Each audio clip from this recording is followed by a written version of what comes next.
17 years old, and I was having a very difficult time. My mother was strung out on drugs, and we probably had moved maybe 3 or 4 times in that 1 year. And I had just had it. I was tired. I was tired of seeing her decline. We were on welfare. I was tired of it. I was tired of it. I was tired of all the things that go along with that. Anybody know what I'm talking about? She would get the money one day, and the next day it was all gone. We didn't know it, and I'm knowing that we have a rent to pay, and lights and gas and phone, and the lights is getting cut out. And see, I understand all of that life because I had a mother that was out there. And I was tired of it, and so the enemy propositioned me. And he made a man come to me that was a friend of my mother's. And he said to me, I know you're struggling, and you know I've just been in love with you all this time. And I was going to school with his daughter. That's how much older he was. Me and his daughter was the same age. And he propositioned me and he said, I'll get you an apartment, I'll get you a car. You only have to let me come around once or twice a week. And you know, you don't have to struggle like this anymore. And I remember one day he picked me up. We were supposed to go to a hotel. He was going to give me so much money.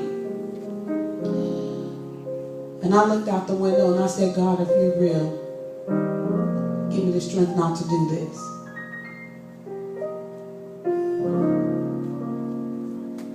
I said, give me the strength not to do this, because I didn't want to start down that path, because I knew where it was going to lead.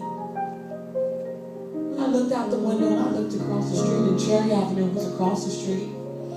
And I told him, you need to let me out the car, because I can't do it. With tears in my eyes, I said, I cannot do it. And I knew that meant that the struggle was going to continue. But I said to myself, Malaika, one day you're going to get married.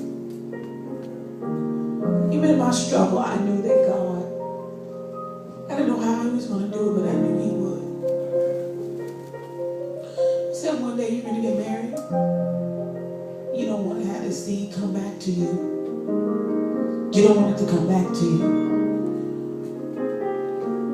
So he kept propositioning me, and I kept saying no. And I don't know when God did it, but I know he did it. And I got rid of that option in my life. See, it's always an option to say what to do. Take the shortcut. To take the shortcut. But shortcuts always come back in the harvest. And when it comes back in the harvest, it don't come back in a short harvest. It comes back in a real long one. Amen. And I said, I'm going to get married one day, so I'm not going to do it. So I didn't do it. I never did it. And God reminded me today of his faithfulness, how he delivered me. See, some things don't have nothing to do with money. And some things don't have anything to do with money. That's an eternal value that I will never forget. I'm 43 now. I was 17 back then. And the Lord reminded me of his faithfulness. And I want to encourage somebody. Maybe you might not have been strong enough not to do it.